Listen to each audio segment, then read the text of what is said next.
Alexa, play meditation music. This is Meditation Music Zone from Robin's Spotify.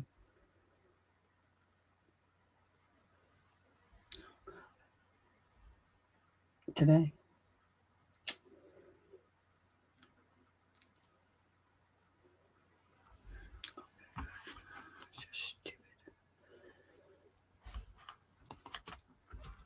Hey, girl. Oh, I forgot I don't have the text.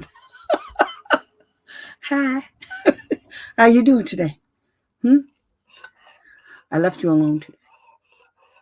Did you read my email? Did you read the nice document? It's going tomorrow. Did you see it? Let me know. Oh, that's so good. So good. I'm just going to wait. You did? Did you like it? Let's see if that shuts up that hearing officer. I don't think she's going to like it too much. I wanted to wait until Friday. You know, like they did me.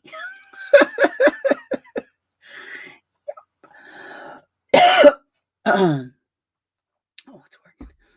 I'm burning incense because, you know, I'm cray. But anyway, so I decided to lose the gum. I went back and looked at that video and I was like, oh my God. If some of the content wasn't so good, I would have just deleted it.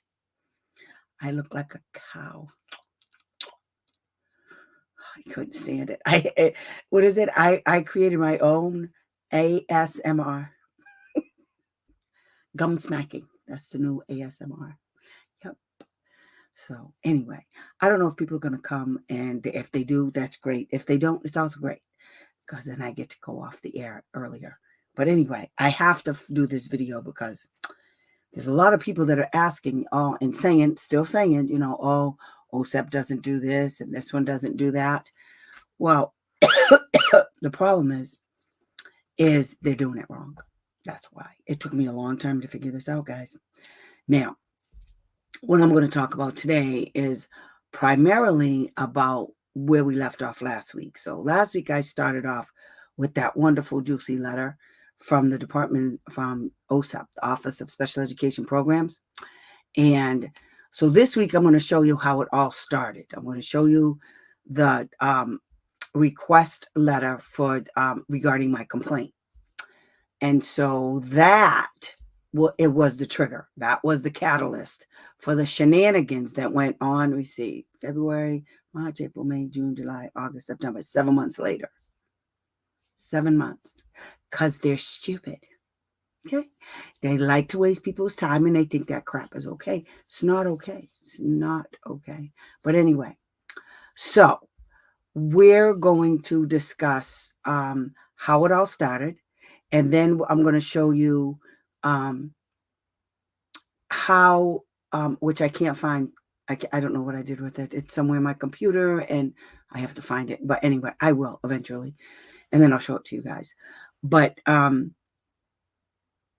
when the state got my complaint, they have to send you a letter. Okay. In Massachusetts, they send you a letter, say, hey, we got your letter.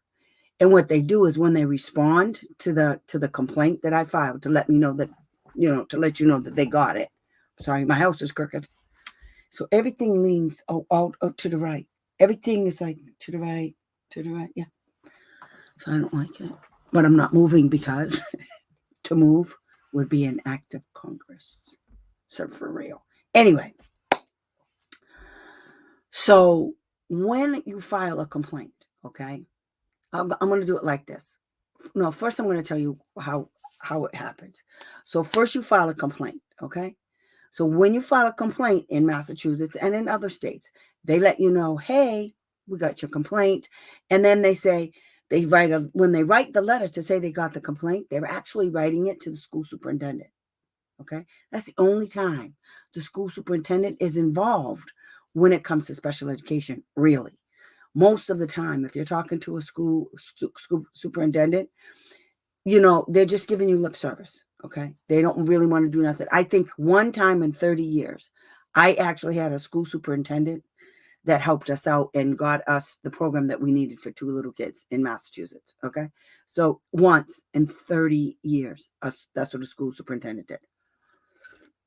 I love tea. I can't figure out if I like tea or if I like coffee more, but I like them both. So anyway, so they send the letter to the school superintendent. They say, "Hey, dude, so we just got this complaint from yada yada yada person." That'd be me. Okay, I'm the yada yada yada person in the letter, and the parent.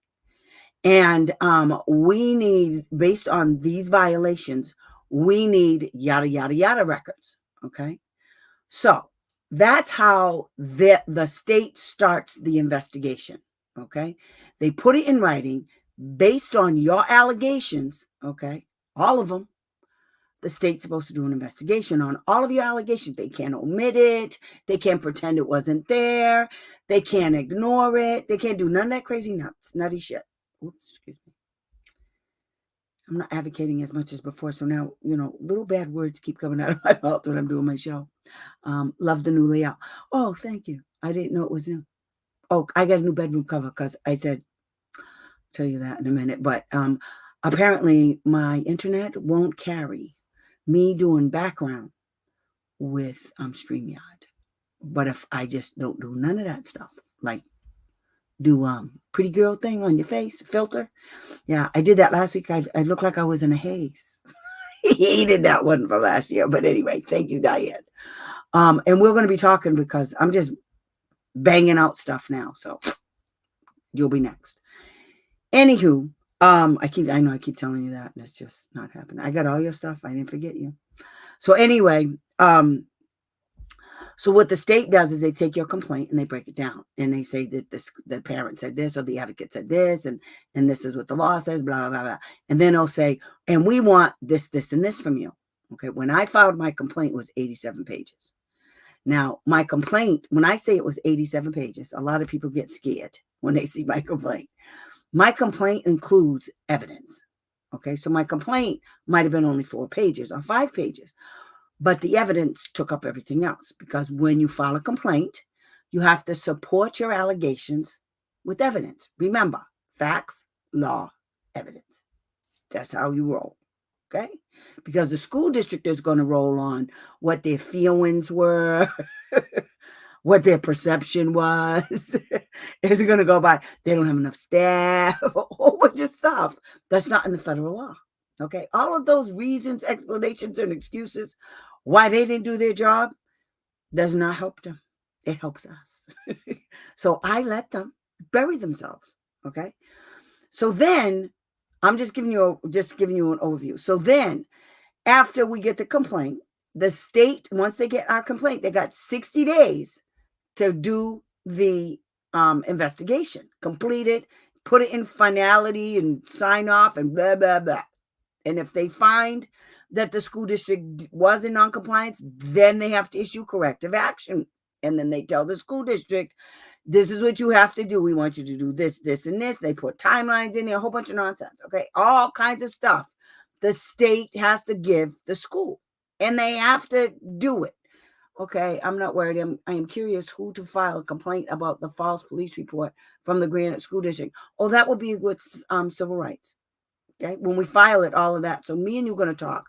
I think I can do you next week. I just got to do a couple of things on this one, and that'll give me some time. Okay. All right. The personal injury lawyer said they would not take the case due to it being deep bone. Yeah. They don't. Okay. Civil rights cases, civil rights lawyers, let me tell you something. The only thing, if it's not a slam dunk case, they don't want it. They want big bucks. I'm telling you right now. They don't do what we do. Okay. So if they're going to take a case, they want to make sure. So the injury has to be severe. It has to be malicious or seriously neglectful on the part of the school district. Okay, so that's when they'll do it. But it doesn't matter, because you know who doesn't like that? OSAP. Just saying. Okay, so me and you. Okay. So anyway, once the school district gets that, then they have timelines to follow. They have a whole bunch of stuff. Now, once you file your complaint, the federal laws say that you have the right to add stuff. Okay. Oh, yeah, that was another reason why I kept blanking out last week, is because I put in the stupid filters. So, anyway. So, let me just show you guys. But anyway, okay, so first we did the complaint. Then we got what's called the local report letter telling the school district, hey, we got this complaint, yada, yada, yada. We want this, that, and the other thing. You have to give it to us. Okay, fine. Then the school district responds. Then they put it in writing, and they send all of their nonsense over to the state. Then the state gets it, everything, and the state may want more information, or we might end up giving them more information. Every single allegation that you said didn't tell the principal, nurse, or me. Okay. Bookshelf element. It's the injury, honey. It's not that it fell. That's a safety issue, big time. But because even though it fell on her and it could have done, a lawyer can't do a lawsuit on coulda, woulda, and shoulda. Okay. And it's unfortunate. I'm not trying to play it down or anything, because your daughter really could have got hurt even worse than what she was. However, looking through the lens of a lawyer, think about it. While you're gonna take the fact that you're her mother out of the picture. Pretend you're a lawyer. Would you take that case? How much money would you sue him for? See, because and that's a whole nother issue. But when you sue somebody for monetary damage, it's basic neglect. I understand you. That's right. But you can't get them for neglect, because neglect has a price on it. When you sue for money, there's a price on everything. There's a price on how old you are. If like one of my friends, her mother was in her 80s and severely ill. Okay. There was a price tag on her age. Her price tag on her age was $300,000. That's what her life was worth. She died because of a doctor. The doctor told her, don't take this medication, which was, I forgot the name of it, but it clots your blood. Yeah, when she stopped taking the medication, blood didn't clot. She died. Her daughter sued, took 6 years, and there was a figure on everything. I never knew how they did that, but that's how it is. There's a figure on everything. Neglect has a figure, and the figure is determined by the injury. How bad is the injury? Okay?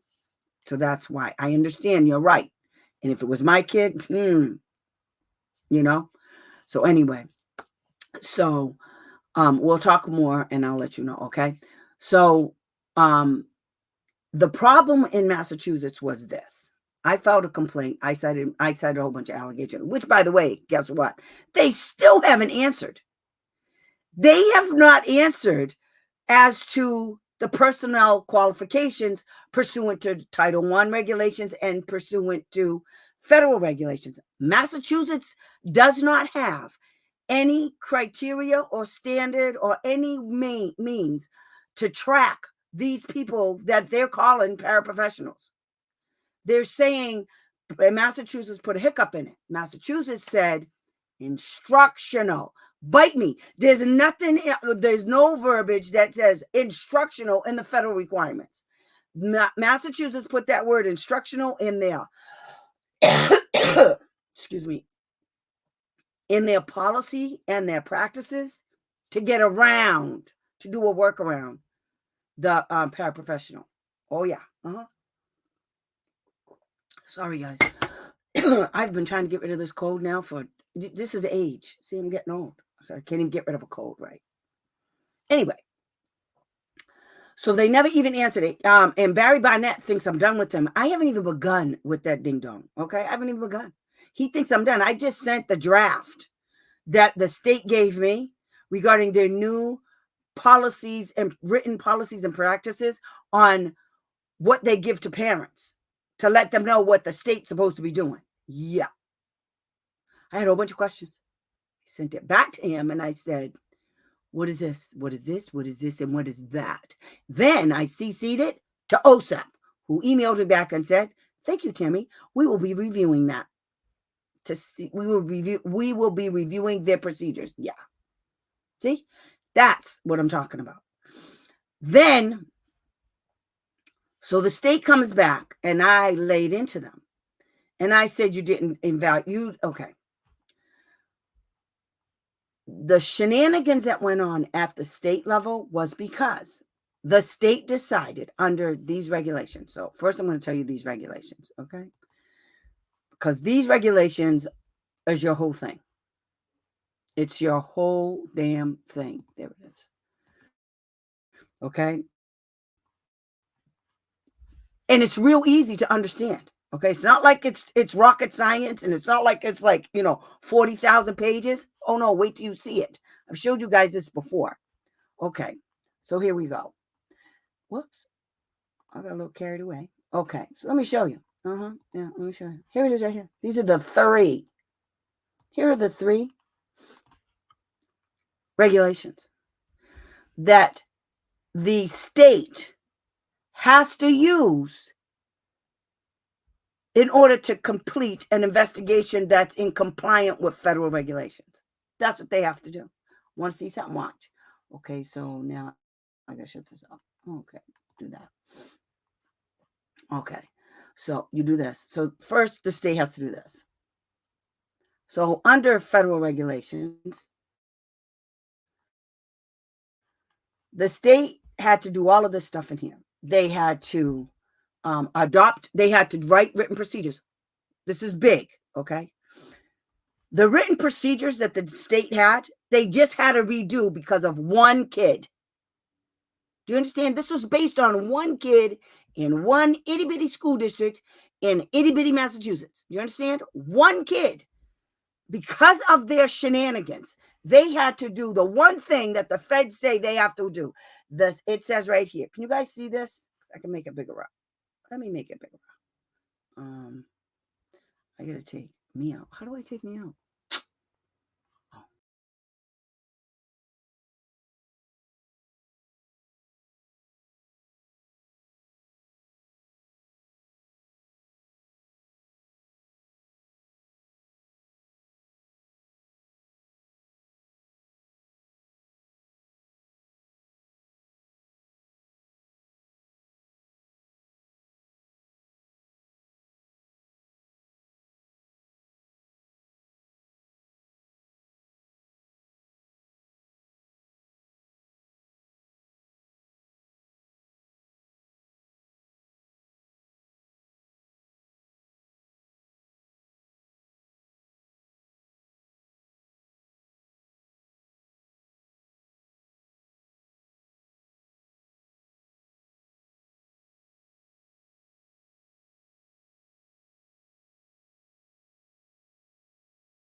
Okay. So that's 153. So now we're going to do 152. Okay. 300.152. 300. What the actual SEA is supposed to do, what the state's supposed to do. They have to carry out an independent let me see. The SEA must include in its complaint procedures a time limit of 60 days after the complaint is filed. Like I said, they got 60 days. Okay. And they have to carry out an independent on-site investigation if the SEA determines that an investigation is necessary. In this instance, it was necessary and they didn't do it. Because you know why? Because they might have found something. That's the problem. They might have found something. And then, okay, let me tell you guys something. And I've said this before. The state can't find the school district in violation of a whole bunch of stuff. And they can't write corrective action all the time on these schools when parents file complaints because that makes them look bad. You see, it is their job to make sure that the school districts are doing their job. That's what they do. They have on-site visits. When you guys call them up and you're telling them this stuff is going on, they're supposed to act on it, and they never do. They don't do it because it's work. And then they complain. You know what? You got $7 million in Massachusetts for the dispute resolution department, and that's all idea money. Right off the top. Administrative costs right off the top. Yeah. Bet you guys didn't know that, huh? $7 million every year. So I don't want to hear nothing they have to say. I don't care. I don't care about their problems, and neither should you. When they start talking about money, you say, we're done. You want to talk about money? Do you want to know about my budget? Do you want to know about all the things I have to pay for my kid? You tell them that's their problem. They need to go talk to their boss. Okay? Because all you know is what the law says. That's all you know. And you don't want to hear nothing else. Okay? Because their problems is none of your business. It's none of your business. Nobody cares. All you care about is your kid getting an education. That's it. Enough said. That's it. You're all done. Walk away. Okay? Put it in writing. Okay, this right here. Oh, I'm sorry. Let me show you. Whoops. Okay. Oh, I didn't want to remove it. Put it back up. Okay. 152 was my entire complaint against the state that forced them to hire 6 brand new individuals, 4 inspectors, 1 supervisor, and a deputy assistant to Barry Barnett. This page right here. This page right here. This is where it lived. When you file a complaint against the state, this is where you go. These are the regulations you cite that they didn't do. You don't recite your complaint and say, like basically what you would be doing is saying for them to do it again. No. You cite them. I don't know, 100. You cite them for what they didn't do. You cite the state for them not doing their job when they investigated your complaint. That's how you open the complaint. That's how you open it, okay? You say, the parent is filing this complaint because the parent alleges that the state did not, okay? The complaint, where is it? This is my favorite. I do not understand why this thing won't do what I want. I'll fix you right now. How about that? Okay, right here. Okay. My allegation was the investigator did not review all relevant information and make an independent determination as to whether the public agency is violating a requirement of this part, blah, blah, blah, blah, blah. I literally put that in my complaint, copied and paste. That's what you do, okay? Because that's what about. And then what you say is, all you have to do now is refer to your complaint that you filed. And you say, my complaint alleges that the investigator failed to investigate the fact that the paraprofessional is not licensed or certified and does not have the proper credentials, yada, yada, yada. Then I sent them all the emails that the silly, stupid people from the school district sent us, admitting that she didn't have any of this, especially when they used the excuse that the reason why it was okay for her to work with the kid was because they had a contract with the union. Mm-hmm. And my response to that was, don't care.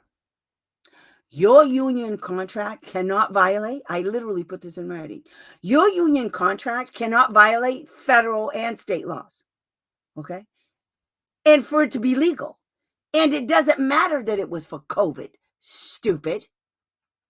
And COVID gone, kids all back in school. We still have the same problem. Nothing has been resolved. So this is why I'm telling you, I'm going right back at it. I already sent him an email telling him, I'll be back. You'll be hearing from me shortly, Mr. Man. Okay, Mr. Man. Then they wonder why I talk to them like this. I have no respect for any of them. I mean,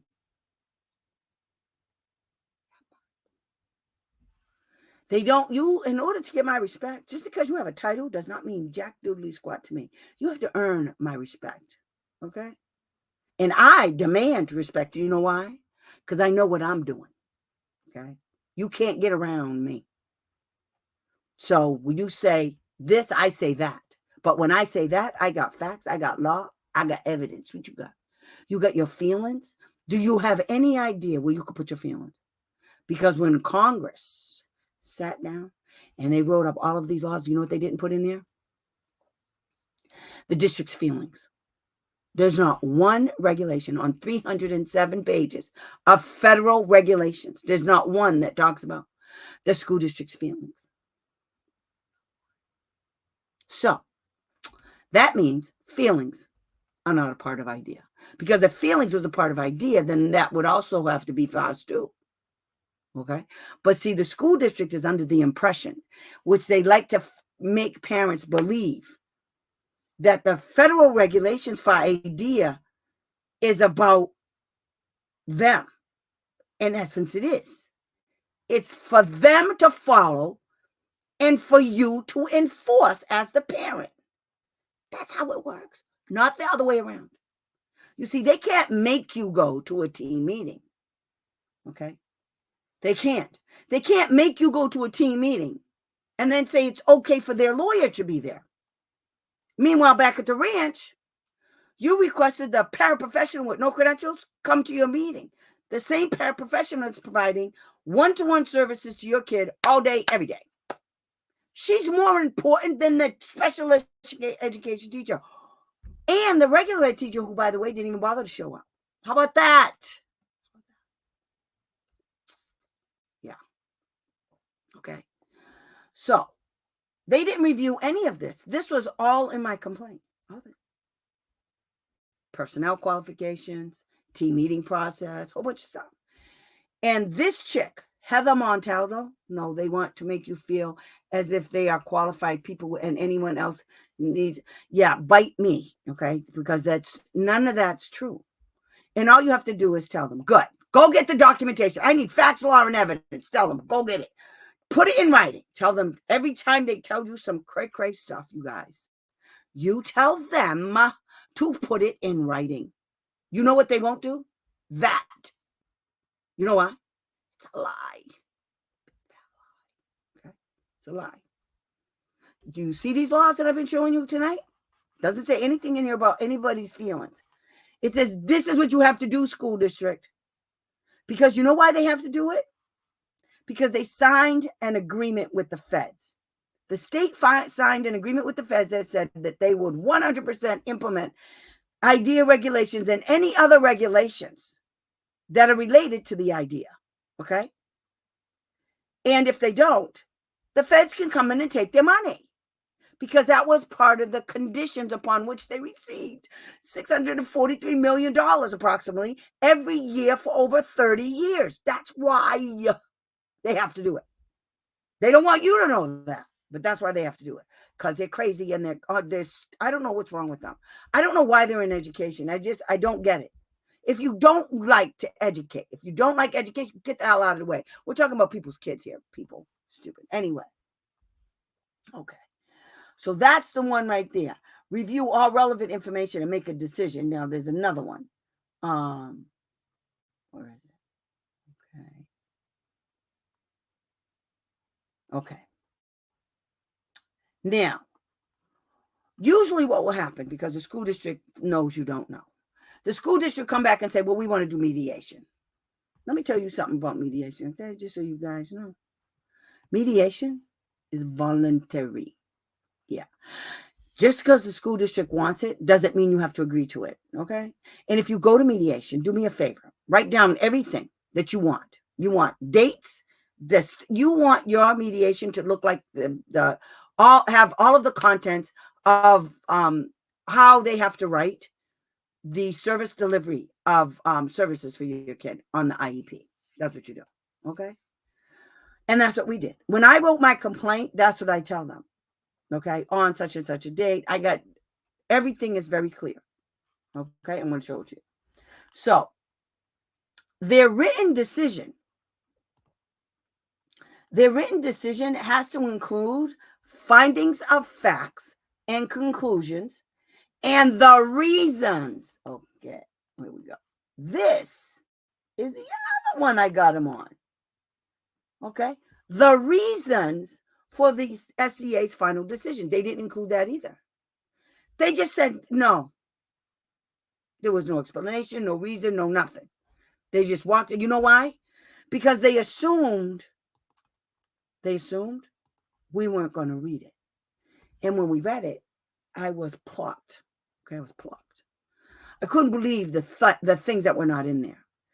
And this chick that wrote it, her name is Heather Montaldo. She's at the Department of Education in Massachusetts, and she severely needs training. Okay, she's not the other one, because the one that did the investigation on themselves, on the complaint filed after that, she was the Deputy General Counsel for the Department of Education, Kristen Valcourt. And I asked her in an email, what college did she go to get a degree in law, and how in the hell did she pass the Massachusetts bar? Because she certainly doesn't know facts, law, or evidence. Okay, she didn't. And I proved she didn't. Everybody got in trouble. Everybody. So that has to be in there too. And that's what I nailed them on. I nailed them on the fact that they didn't review all of the relevant data. They didn't put in findings of facts and conclusions. And they didn't, even the stuff they did put in there, whatever they didn't put in, they didn't say why they didn't put it in. And then they didn't say the stuff they did put in and they didn't agree with me. They didn't say why. They didn't provide the reasons why they agreed with the school. That's what I got the state on when they did my complaint. Okay.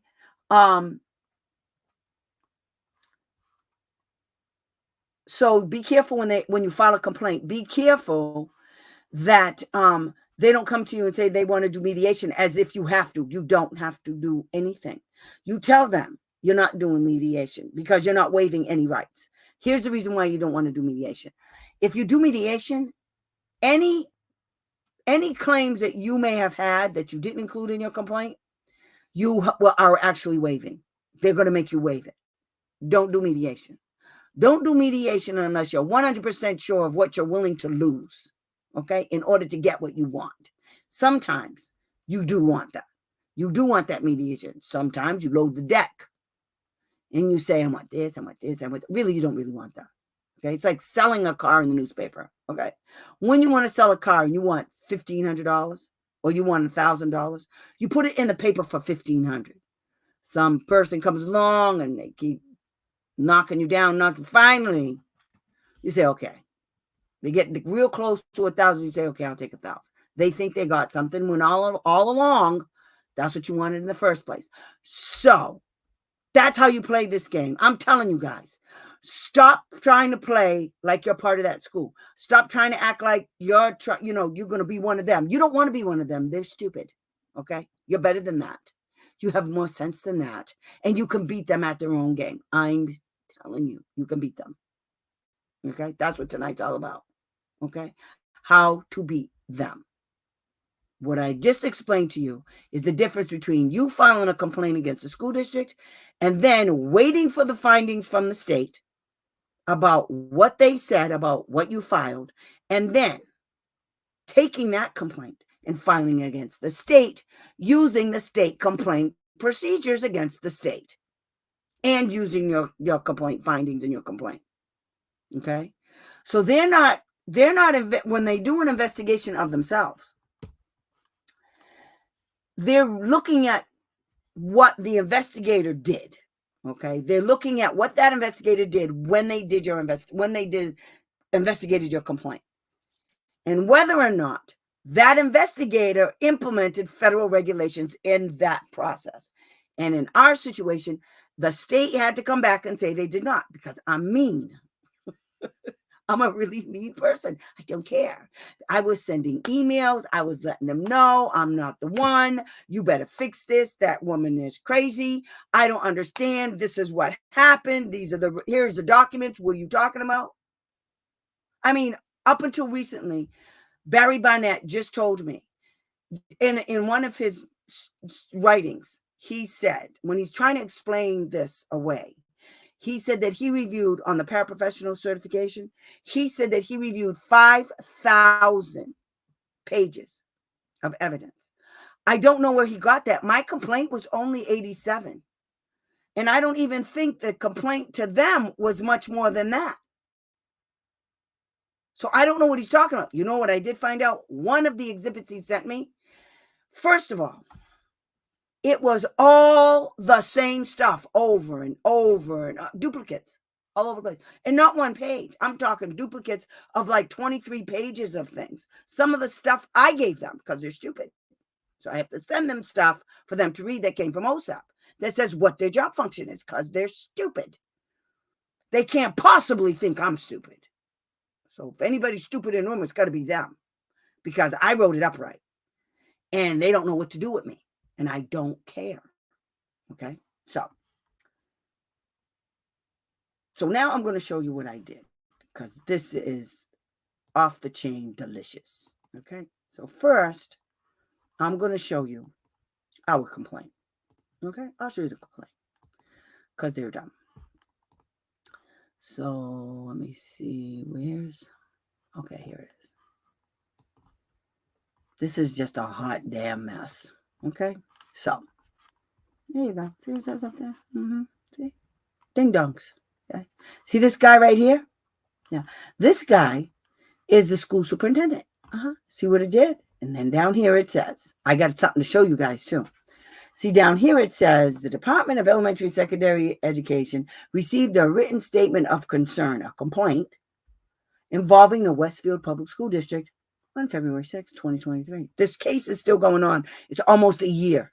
They only had 60 days. Remember that. It is the department's policy to refer concerns to the superintendent in order that you may report on and resolve any identified concerns. Therefore, we are asking that you review this matter and report on your findings, including the steps the district has taken to resolve the concerns.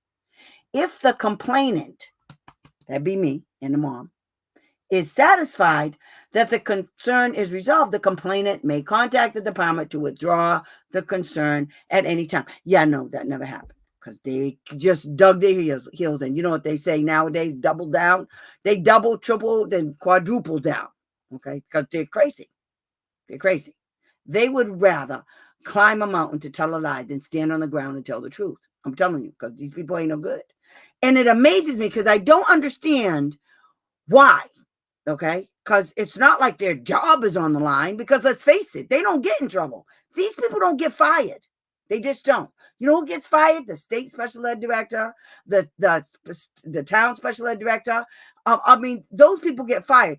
But these little tiddlywink principals, and no, I love that. It's that saying. Yeah. My sister told me that. It's my favorite. It's my favorite saying. I use it all the time because it's the epitome of what these people do. It's the epitome of it. I just look at them now like they're cray cray. Don't even care what comes out of my mouth. But anyway, so this is called the local report. See it right here? It says local report. Okay. So this is what the state did. This is what Massachusetts regulations does. I don't know. Every state is different, so I don't know. It's Amanda Sophia Strikes Again. Stop it. I didn't know who that was. I'm like, oh, okay. So she's changing the names, huh? Good girl. She's a cutie pie. So then, okay, now remember, this letter is to the superintendent, the school superintendent, okay? It's not to you, it's to them. These are instructions. Listen to this. Your report must include a statement of activities completed in the review of this matter, and if necessary, any corrective action taken, if appropriate, any compensatory services offered, yeah, all of that, okay? And copies of any documents cited in your report. This is what happens when you file a state complaint, okay? This is what's supposed to happen. Now, I'm going to take this and I am going to put it on my website. And to put it on Facebook, I actually have to turn it into a JPEG file. It's a pain in the neck. I got to do it on my website. I think I have to turn it into a link. I'm going to figure it out. I'm going to put this out here so you guys can see, because you can actually use the wording in this when you file your complaint, okay? Because you can put in the complaint and ask the state, what are you doing? What are you telling them they have to do? I need to know. Because anything the state does, okay,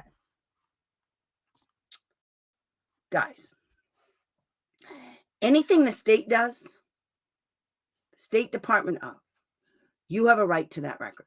So if the state wrote this record right here, guess what? I have a right to it. Even if Massachusetts didn't have this stipulation, I have a right to it. The first thing I want you people to do, I want Florida. That's my girl. Do the dance of victory. Of course you did. Florida sucks, so you did good. You can ask for this documentation. You can put it in writing and tell as a public record request. And they're going to say, well, that's a FOIA. It's not a FOIA. What you do is you take what they said, you put your request, you CC it to OSAP. That's what you do. And then when they come back and say something stupid, you can send it to OSAP and say, really? What? I know every state does it different, but what did they tell them they wanted then? What instructions did they give? I'm waiting on OCR, and we requested the file from them too, and they asked for yeah, no. Send that to OSAP. That's the kids' records. FOIA requests take over 30 days. Okay? FOIA requests take over 30 days. You tell them you either give it to me or file for it. Well, see, I don't know. Can you represent in Florida in a hearing? Miguel has responded. Told you. See, guys, she gets it. She knows what to do. I showed her. She does it. She does it without me. See what I'm talking about? See? What did he say? He said no? Well, you said no. Nope. Nope what? Miguel has responded. He said no, you can't have it. Well, he said no, they better give it to you. No. Because if he said no, it wasn't Miguel Cardona. Oh, I know who you're talking about. Miguel, the lawyer? Yeah, he's okay. What do you mean, Miguel? Miguel who, honey? If you're in Florida, what are you doing with Miguel? Miguel's your school district's lawyer, isn't it? Anyway. So anything that you want, you have a right to. And the state and the school district has a copy of it. It's not a FOIA request, especially if it has to do with your kid. Okay? So if it has your kid's name on it, which, let me show you, which this report did. I just blacked it out. Okay? I redacted it. So anything that has your kid's name on it, It's a student records request. That's part of your kid. Congrats, Nico. That's a student records. No, he said we can't have it, and he got us. See, guys, I told you. Did I lie? Did I lie? Did I lie, Amanda? It worked. You got to know when to ask for help. You got to know when to put these people on point. Now, Florida, look, now I'm going to tell you something. OSEP has been involved with me in Florida, and his name was Ken Keenis. He used to be the person that oversaw, yeah, it works. He used to be the one that oversaw Massachusetts. He could not believe the nonsense. That's right. Be patient. You know what it is, guys? You guys are not patient. And I get it. I really do. I get why you're not patient. It's your kid. However, let me let you look at it through another lens. Okay. So the kid's not getting the services anyway. You're fighting for them. You're making headway, but it takes time. You got two choices. Don't fight and just keep on getting what you're getting, or fight and it's going to take a little bit longer. But you're going to take some people down. Believe that. You will take people down because of their stupidity. Then you can broadcast it all over the place, like I'm doing. Just saying. What they're afraid of more than everything isn't money, okay? It's their egos. They're afraid of looking bad in the general public, okay? One of the issues was OCR, so this was a first one for me. I hate OCR. I really do. I hate them. They never do anything right. I mean, they literally go to look for a reason, in my cases, for why they're not going to investigate. But I've had parents who actually won with OCR. So he told me 180 days, yes. But remember, at the 180 days, if it's an ongoing issue that never stopped, you can get it extended for special circumstances, special consideration. Yep. So that's what you got to do.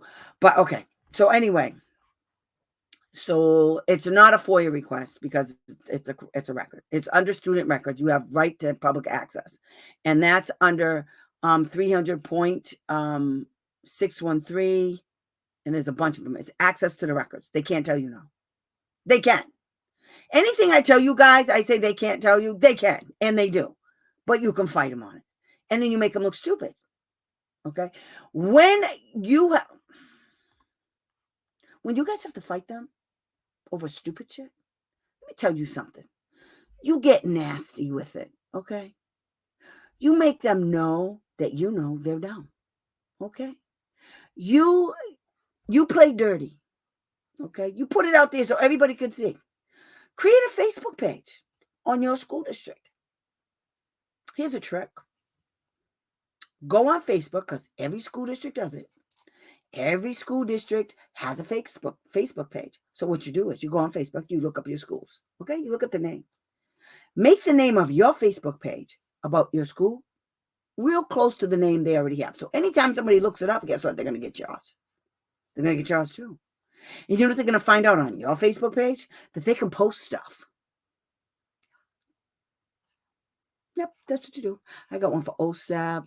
I got one for school down south, South Carolina. What is it? Texas. So that's what you can do. Okay. So back at the ranch.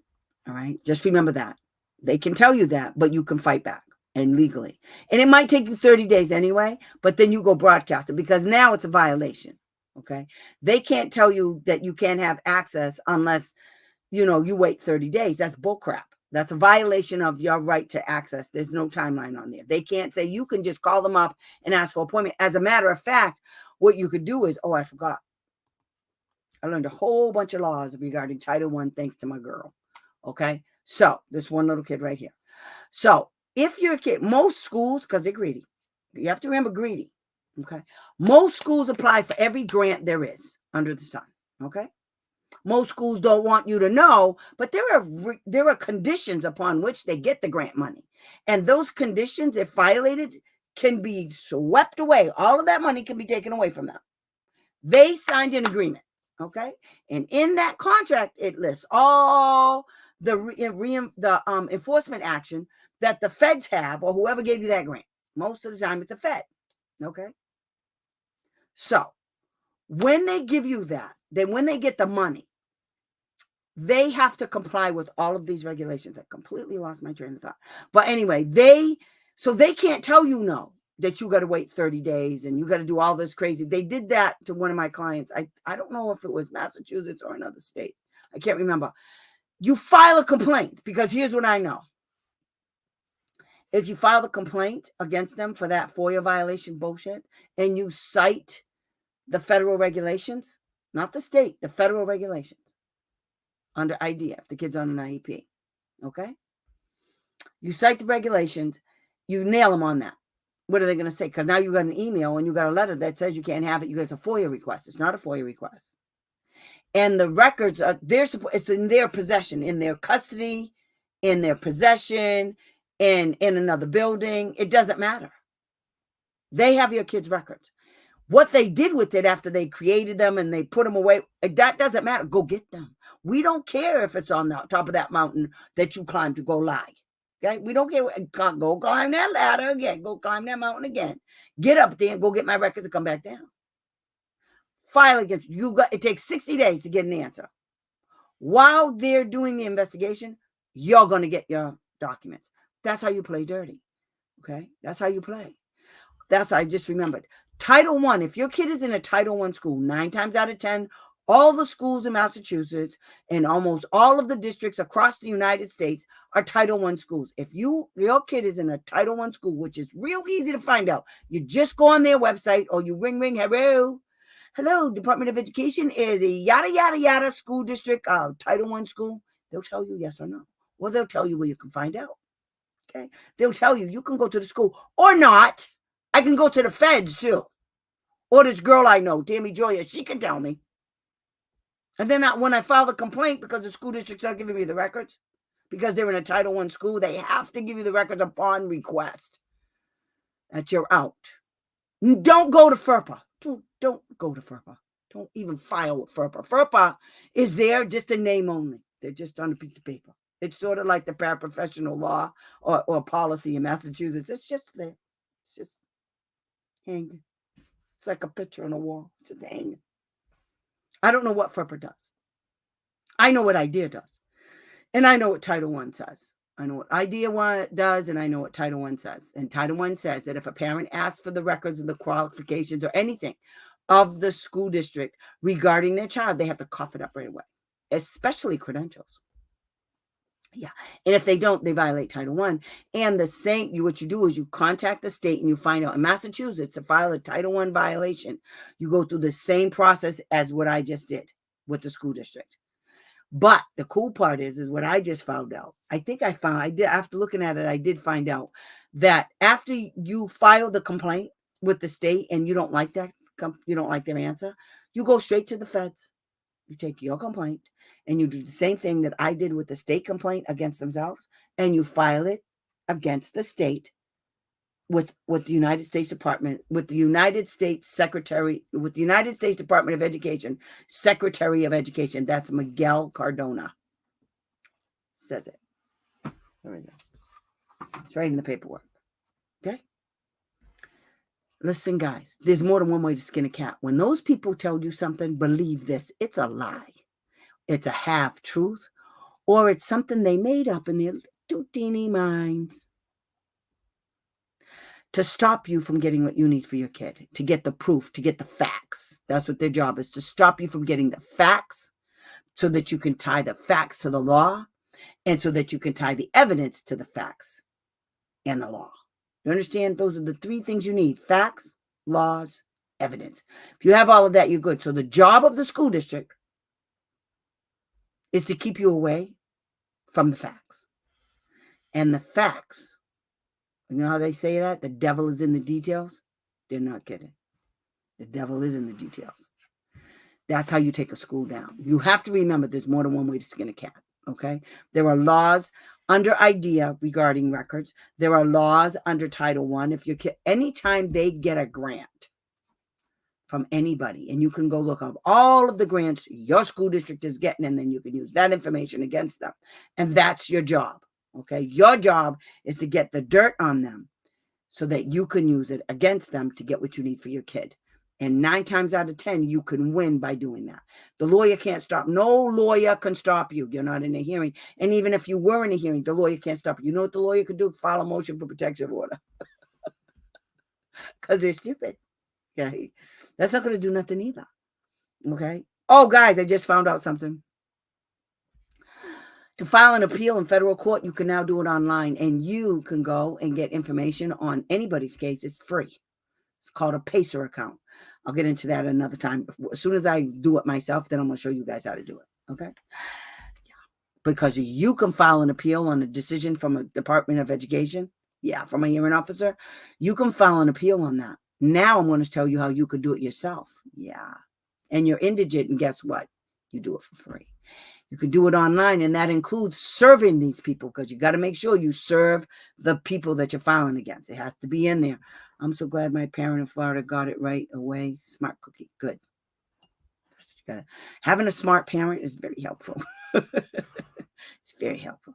This stuff right here is hard, guys. This stuff is really hard. That's why you got to hear it over and over and over again. Title I school, grant money, absolutely, darling. Yeah. I just learned, I knew Title I existed. I had no idea it was this juicy. PACER account to look at other issues. No, a PACER account is a public way. It's public access to the federal government's courts, federal court. It's wonderful. I'll tell you later. I've been helping women get divorced for years, like that file poor. Yeah, indigent papers. Oh, God. If your kid gets free or reduced lunch, you're indigent. You can't get free or reduced lunch unless the school district is giving that to every kid. But 9 times out of 10, unless you're making money within the hundreds of thousands of dollars, you're indigent. Okay. And the poverty line, if you can look it up, what's the poverty line? And you can see if you're indigent. And if you're indigent, all of these court things you can get done for free. But I'm going to tell you guys, you got to follow the rules. Okay. So before you go jump in half cocked, make sure you know what the rules for civil procedure for federal court are. And they're hard. And the judges give you leniency, but you got to be careful what you're doing out there, people, because they'll throw your case out in the New York Minute. In your case, you might be able to appeal it. Okay. So anyway, so this is what the first letter is, the local request. Okay. So then they tell them to please inform us immediately if you do not intend to conduct your own local review in this case, or if the department does not receive the district report by the indicated deadline, the department will carry out an on-site visit. Where did we see that? Oh, yeah, federal law.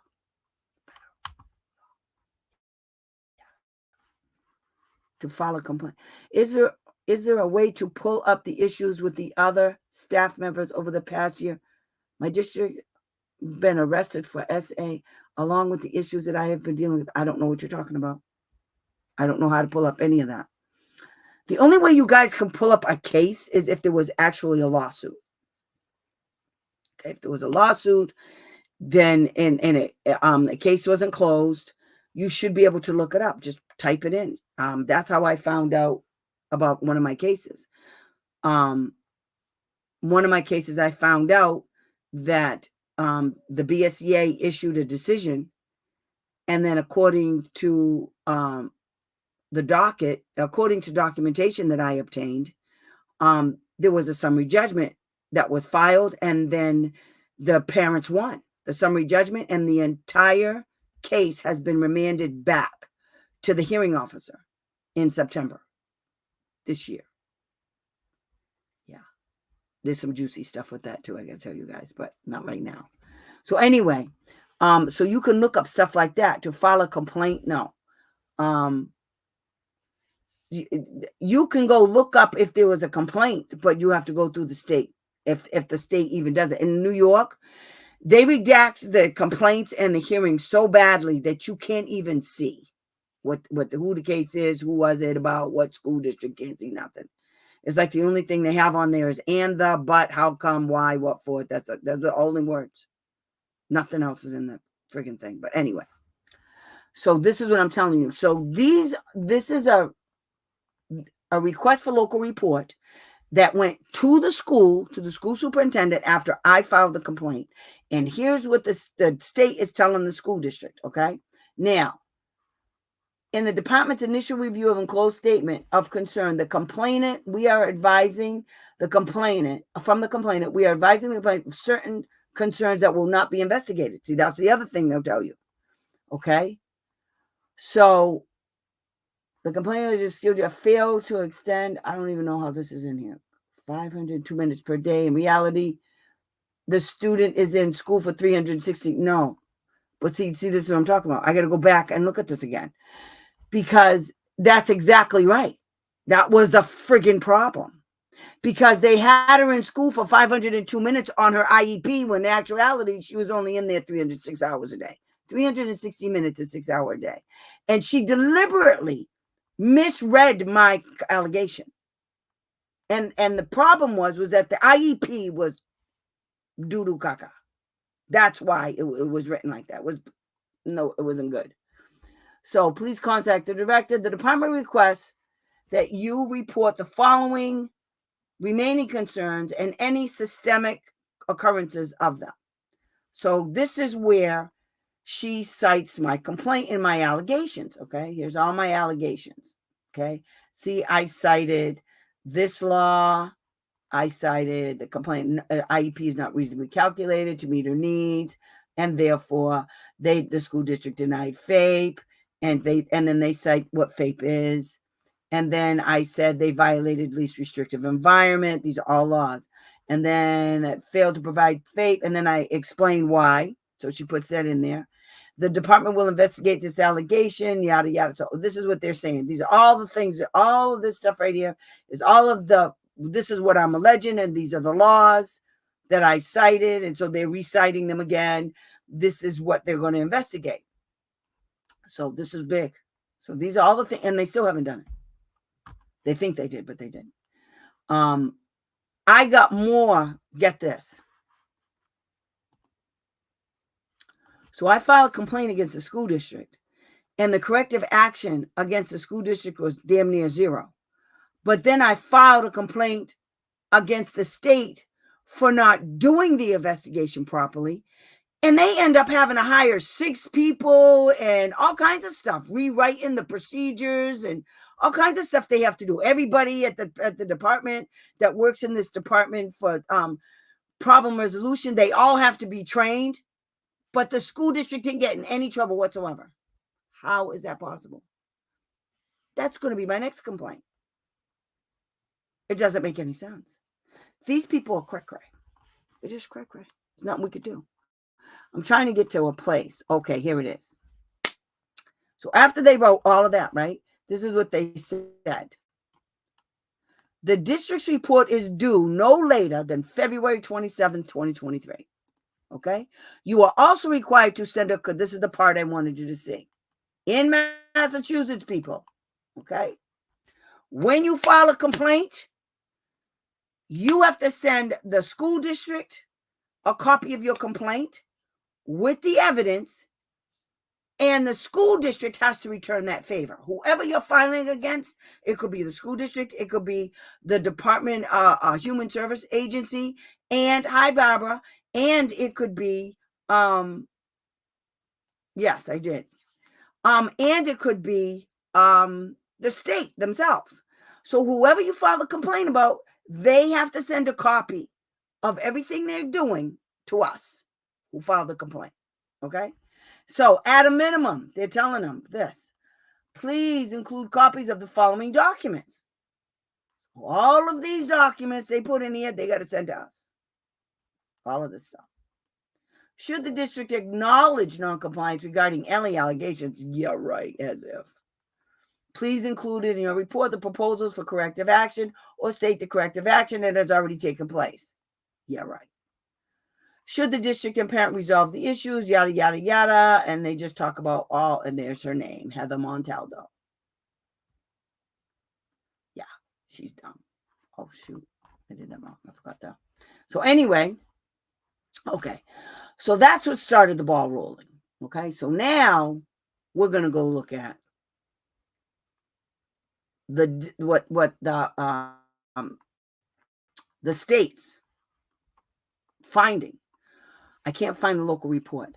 But anyway, this is what the state never sent me a local report. Okay. They just jumped right in, did the investigation, and then sent me this letter. See this guy right here?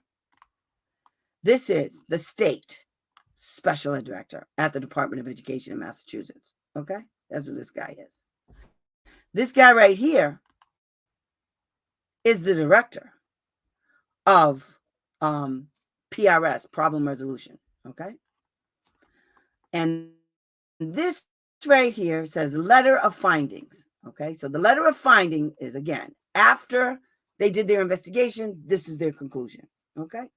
So on July 24th, PRS Massachusetts received the above referenced complaint from Tammy Joya. Tammy Joya. Filed on behalf of, whoops, you're not supposed to see that. Okay. So this is what they did. So they filed it. I filed it a few months after I got the complaint. Okay. Because now I'm still looking at this nonsense. Okay. So then they say, in response to PRS 9550, I took the actions. Kelly, Massachusetts. I took the actions that following, but not limited to reviewing all. Oh, there it is. More than 5,000 pages. 3,300 of them was in Exhibit 21. I knew I would find it. So that's where you are, you son of a bitch. He's lying. I'm going to get him on this. See who wrote this? See his name? Barry Barnett. Whoops. Barry Barnett. He said in response to PRS 9, I took the actions that follow, including but not limited to reviewing more than 5,000 pages, most of which were duplicates of the same document. Okay. So then he says, this is what he reviewed. This he's calling 5,000 documents.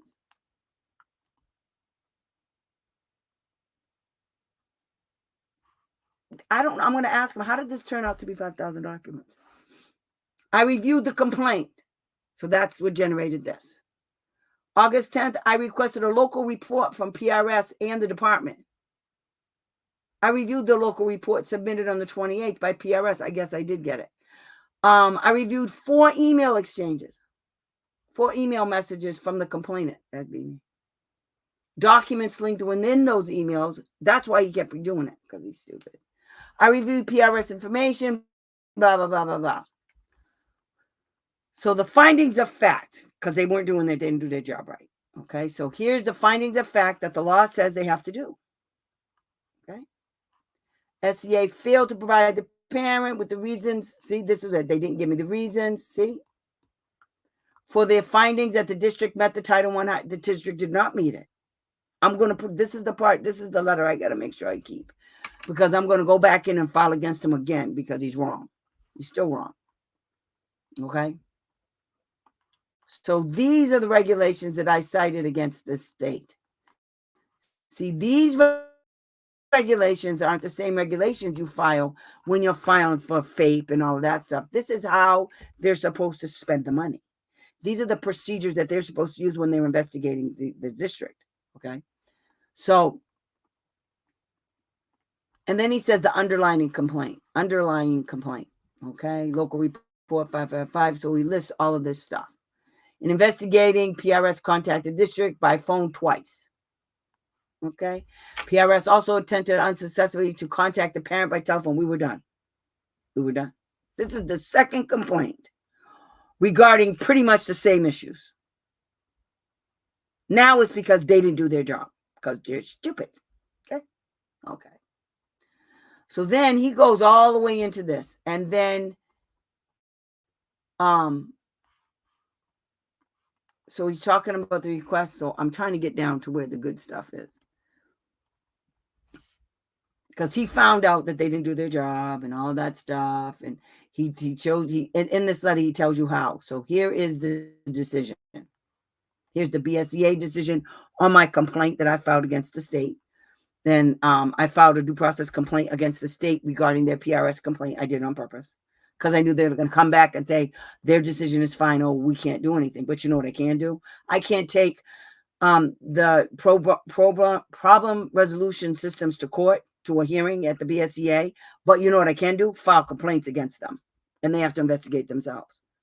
That's what I do now. Does any of this include federal agencies? Yes. But your kid still has to be in there. You can't, once your kids graduate or they age out, you're done. You can't use IDEA anymore. Okay? You can't. Okay. I nailed them for not monitoring the district for the implementation of corrective actions. That's the other thing. They're supposed to, if they issue a corrective action order, the state has to monitor its implementation. Otherwise, it's just written on a piece of paper. Just to what? Make me happy?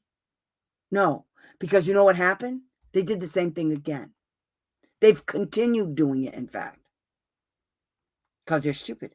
They've hired 6 paraprofessionals, only one of which met the state and federal criteria.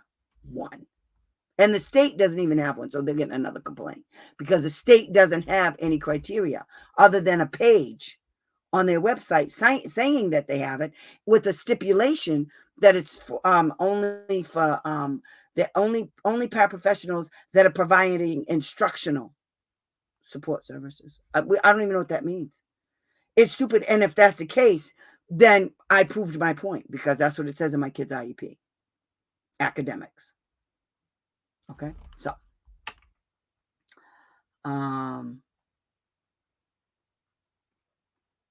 there we go. So they're just okay. The discussion. Okay, I got him for this participants in team meetings, and so we scroll. He's still doing his thing. He's still telling me this is all the stuff that wasn't in my first complaint. The qualifications of the paraprofessional. All of this is going to OSEP probably tomorrow. I'm gonna say this is what this ding dong said to me. Okay. Then, so we keep going down, and he's citing stupid stuff that doesn't have anything. None of the people had. This is the paraprofessional qualifications under the state policy. None of the people had that. None of them. But he still acted as if it was okay. And it's because they use the word instructional. I'm gonna nail him on it because that's more restrictive than the federal requirements. Because they're stupid. Because they're trying to get away with making sure that the paraprofessionals have the qualifications to give a kid with special needs, that they have to have at least the foundational basis of reading, writing, and arithmetic. These paraprofessionals were told they have to provide discrete trial training. This school district gave them a 2-day friggin' training on it. I went to school for 2 years for my master's just to get the specialization in ABA on my master's degree. 2 days. Because they're stupid. Okay, so BSCA review of PRS findings. Okay, that's still that part. Monitoring and implementation. So he's just going through investigation of letters of finding. So see, he keeps mentioning all of this stuff. Okay, good. So we go all the way down. And like I said, I'm going to put this out there so you guys can see it. Conclusions. All conclusions are based on the findings of fact and discussion of reasons in this letter of finding. Compliance. PRS and the SEA complied. That's what they complied with. Out of all of that, that's what they complied with.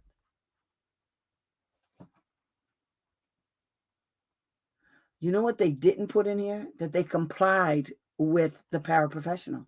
There's nothing in here about the paraprofessional regulations. Mm-hmm. Non-compliance, they found themselves a non-compliant. PRS and the SEA did not comply with 34 CFR 300.52, which I talked about earlier, which is the state regulations, federal regulations, and 34 CFR 300.149 and 300.600, general supervisory responsibilities. Yeah. This right here is their job. Okay. That's why I cited those regulations. That's what I'm telling you. It's different than filing a complaint against the state. You do have to mention your complaint. However, what you have to use it in terms of how the state did their job. Okay, so the state didn't do, by not completing a review of all allegations. He didn't do it either. Raised and issue findings within 60 days of the complaint in PRS, and 856 was filed. In its initial letter of finding, PRS did not address the parent. He still didn't. He still didn't. He didn't address this. It's not up here. So we're just not going to do nothing about it? Okay, good. There'll be a complaint tomorrow on his desk. Okay? And then, so by his own, this is what he said. Everything in here that he said they didn't do, I'm filing another complaint against the school district for not doing this, and then against them for not doing it too, because there it is right here. So, did not address paraprofessional qualification under Title I, accepted the district statements at a collective bargaining agreement. Prevented paraprofessionals from participating in team meetings, did not address whether the district had complied with the order issued by the BSEA. This was in that other hearing.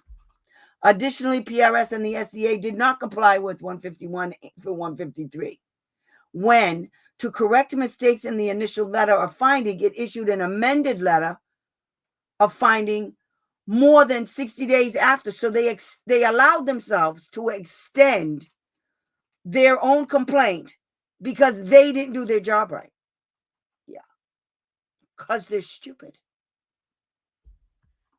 As PRS and the SEA acknowledged, the amended letter of finding still did not address whether it complied with this order. They still haven't. PRS and the SEA did not. I got to file a Title I complaint. Those things are going to be part of the Title I complaint. PRS and the SEA did not comply with 151 through 153.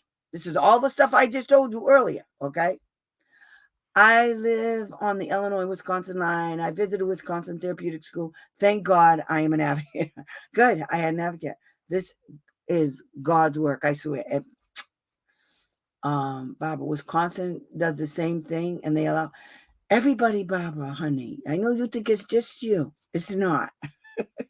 I know you think you're so special. It's just, no. Cray.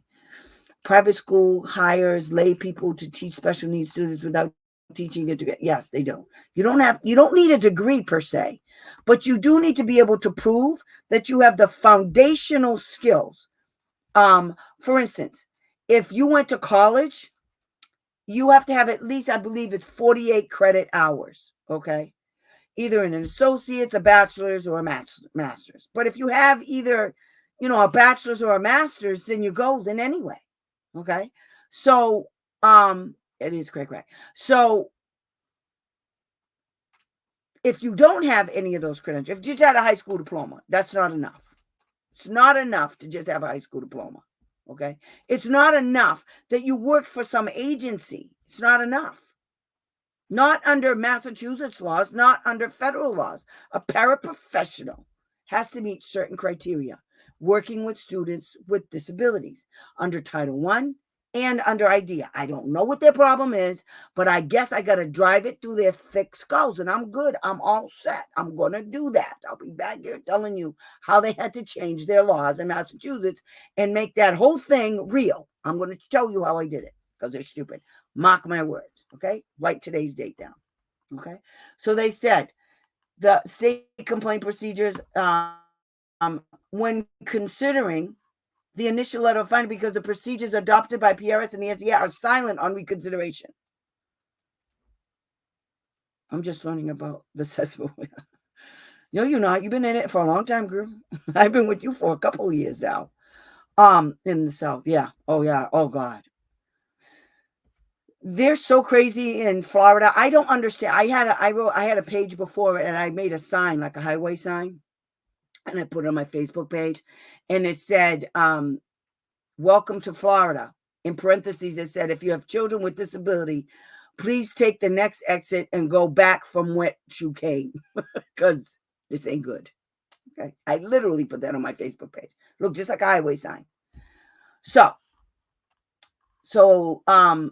the SEA, the PRS and the SEA are silent on reconsideration. They're not silent on reconsideration. The SEA, I'm sorry, the SEA. That's right. They're silent on it. But you know what? They're silent only when they get to do it. It's okay. So it's not really silent. It's silent in as far as it's not written down. They're attempting to do it. And that was one of my issues with their so-called redo on the state procedures for filing a complaint. I said, what do you mean it's limited? Limited by who and for what reasons? That doesn't make any sense. So what they're trying to do is limit it so that the state gets to determine when they can do a reconsideration to extend the timeline. The Fed said 60 days. I just sent that stupid crap over to OSEP and they just sent me an email and they said, thank you. We'll be reviewing their new procedures. Now what? Additionally, because I am unable to determine whether PRS complied with 152 in investigating to determine the qualifications of the two paraprofessionals providing services, I am ordering corrective action with respect to this allegation. I don't know where it was. Here, and this is where the juice comes in. Okay? Required corrective action. This is for the state. By Friday, October 6th, PRS must identify with specificity, can't say that word, the documentation that it received and reviewed and on which it relied in concluding that the district correctly determined that paraprofessionals were qualified, and the department's guidance relating to qualifications of paraprofessionals. PRS must explain its reasoning why such documentation indicated that here's the this is the best part. Watch this. Who is this? This isn't the one I thought it was. This is the one that I lost my mind on because look who wrote this. Kristen Valcourt, Deputy General Counsel. I about lost my mind with this woman. You see what she did? This is what she actually says. PRS must identify the receiver to determine that paraprofessionals are related to the why such documentation. She can't make a decision because she doesn't have this information. She doesn't have this one. PRS and the SEA must evaluate why all the allegations were not addressed accurately. She's giving them timelines. See, by 5 o'clock on October, by Wednesday, November 22nd, PRS by Friday. I chewed her out. I sent her an email, which I'll show you next week. I sent her an email and I said to her, so let me get this straight. I said, you're investigating yourselves on my complaint that I'm alleging you didn't do your job on, and you just gave yourself an extension so that you guys can manufacture the evidence you need to say that they didn't violate anything. You still don't know. I sent all of it to OSEP. So let's see, what's the date on this? This was bad. Next week I'm gonna show you that. This was September 22nd. Let me show you what we got on September 29th.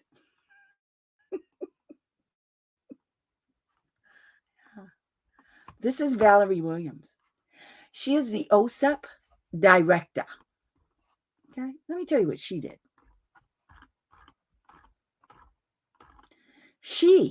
Now remember what those local reports look like? This is what she said. Showed you guys this last week. Over the last several months, the U.S. Department of Education, the Office of Special Education Program, OSEP, received a number of concerns from stakeholders, including advocacy groups, LEAs, personnel, local special education parent advisory councils, and individual parents of children with disabilities in Massachusetts. As we have discussed during our monthly meetings, the only way you get a monthly meeting is because a state is because you're in violation. And that's part of enforcement. I'll show you what the enforcement actually looks like from OSEP. This is step 1, monthly meetings with OSEP about your shenanigans. Okay. As we have discussed during our monthly meetings, these stakeholders raised the question as to whether the Massachusetts Department of Education has a system reasonably designed to monitor its LEAs to ensure compliance with Part B. Whoops, let me show you this, girl. I had to even show you. I'm right up here. To ensure compliance with Part B of IDEA as required by 300.600. Remember, this is after I got the letter about the extension. The lawyer, the deputy junior counsel, whatever she was, gave themselves to get her some more information. Okay. So they talk about child. These are all the laws they violate. Here it is right here. 151 and 152. Yeah. Mm-hmm. State complaints. Constituents, both parents and LEA representatives raised concerns about the scope of allowable state complaints in Massachusetts. Specifically, stakeholders allege that DESE only issues decisions on procedural violations and dismisses more substantive allegations, raising a denial of FAPE. Parents and advocates also raised questions regarding DESE state complaint investigation procedures. This is funny.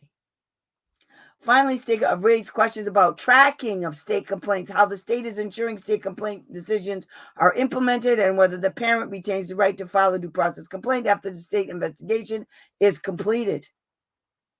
Parents and advocates have cited delays in the issuance of written decisions. Okay. Parents are under 152, so she lays out the laws. Okay.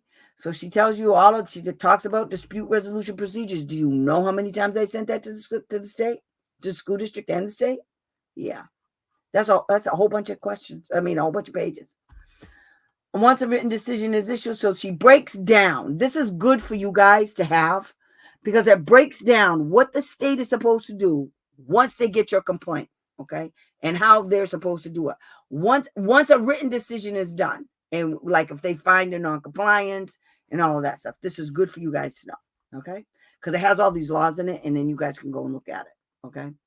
Based on concerns from the stakeholders and OSEP's review of the state submitted dispute resolution data.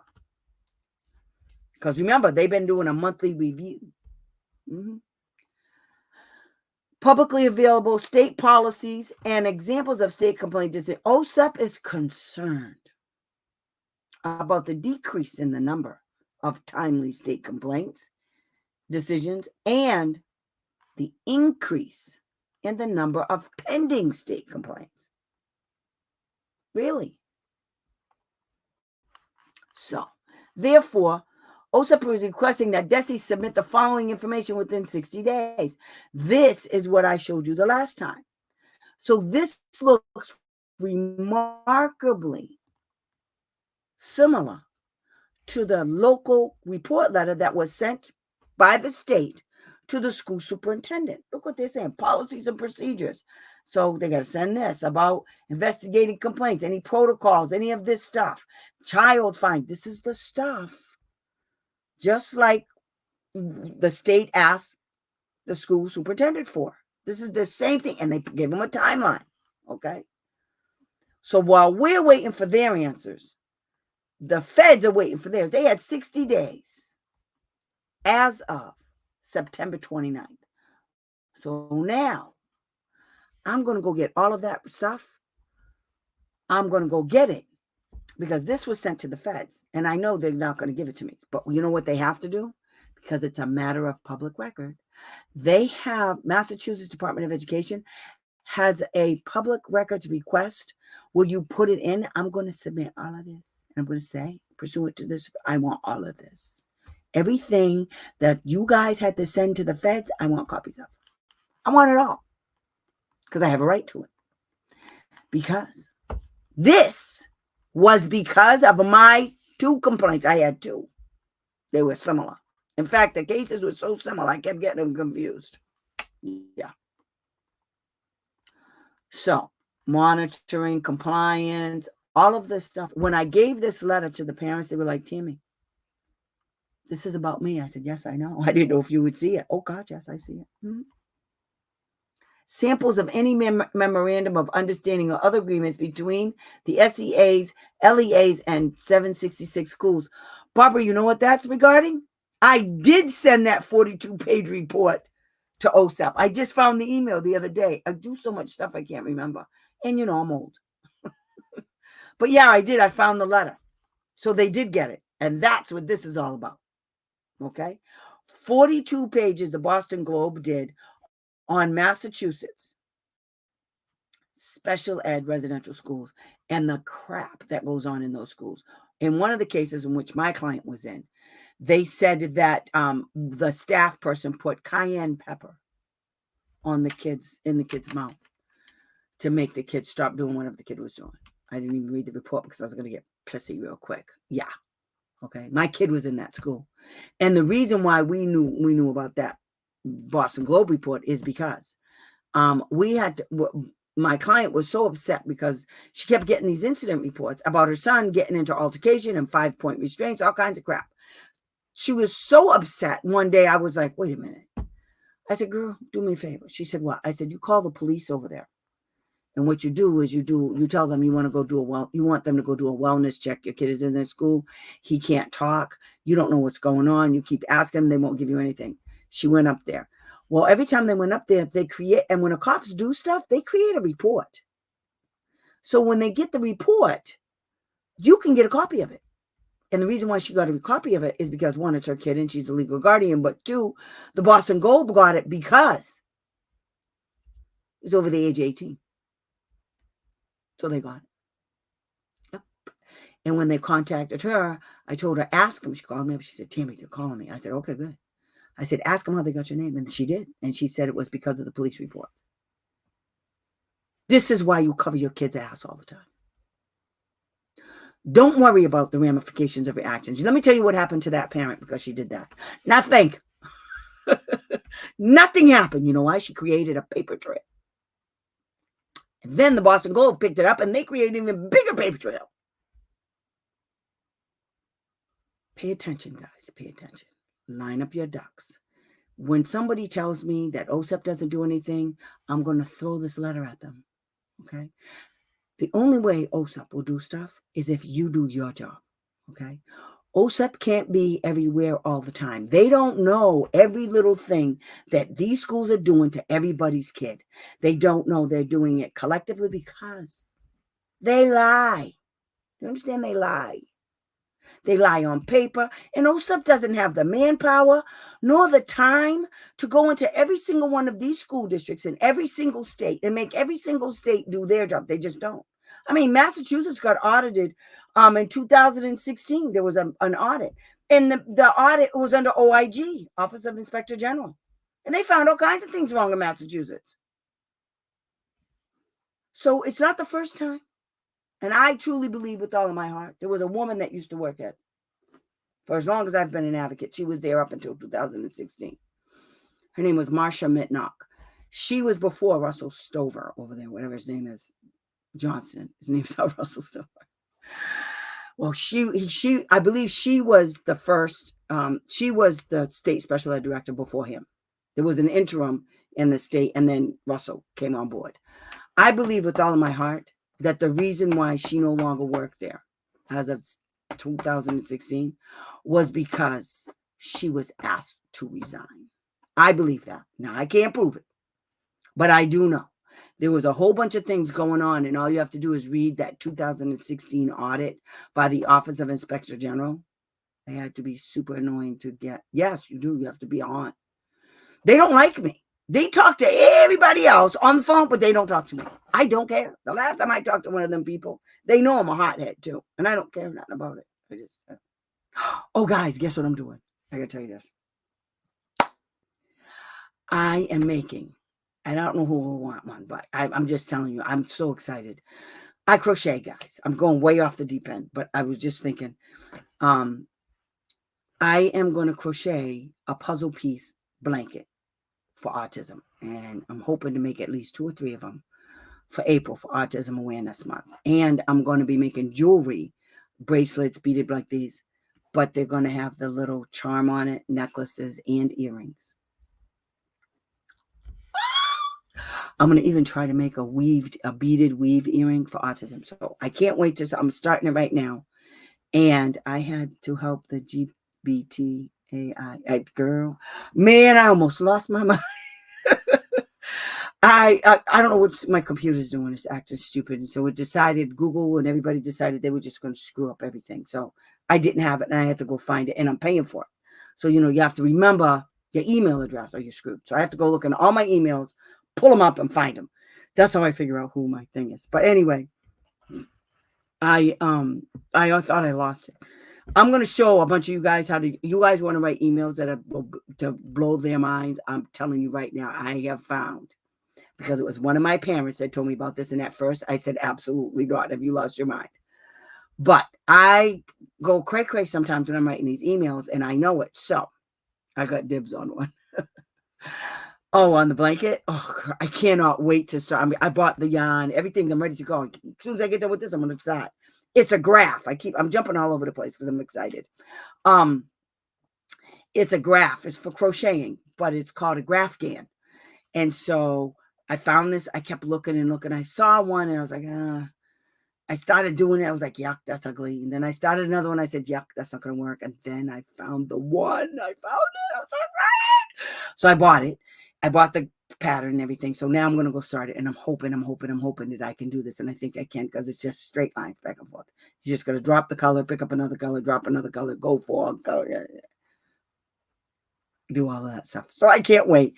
So as soon as it gets done, I'm going to show you guys. And I'm actually, if I can get it going, I'm going to take videos of little shorts of me making it and putting it together. So I can't wait. But I keep telling everybody I'm going to make this stuff. I sold so much stuff at the store of all of my stuff. And I'm going to put that out there too for you guys. I'm going to put out my store. I already have the stupid store and I haven't put anything on it. I haven't even done it yet. So anyway. That's what I'm going to do.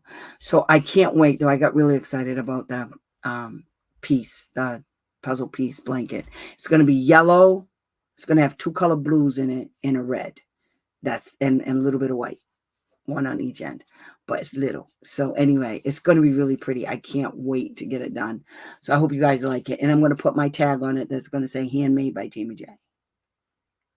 Because I got a Cricut. So anyway, that's what I wanted to tell you guys. These 3 documents together will help you guys understand a lot of this stuff. And I'm telling you, anytime you guys have a question, come on this show and I don't care what it is. I will try to answer it for you. I will get the information. Now, the next one we do, it's going to be a free-for-all, okay? You guys just come prepared. I'm going to do the, tomorrow I'm hoping that I will be able to do the thumbnail for that. And I'm just going to keep posting it so I get more people, okay? I had to have, Jesus. Thank you, dear Timmy. I love you. I love you guys. Yes, the blanket. Oh, I can't wait.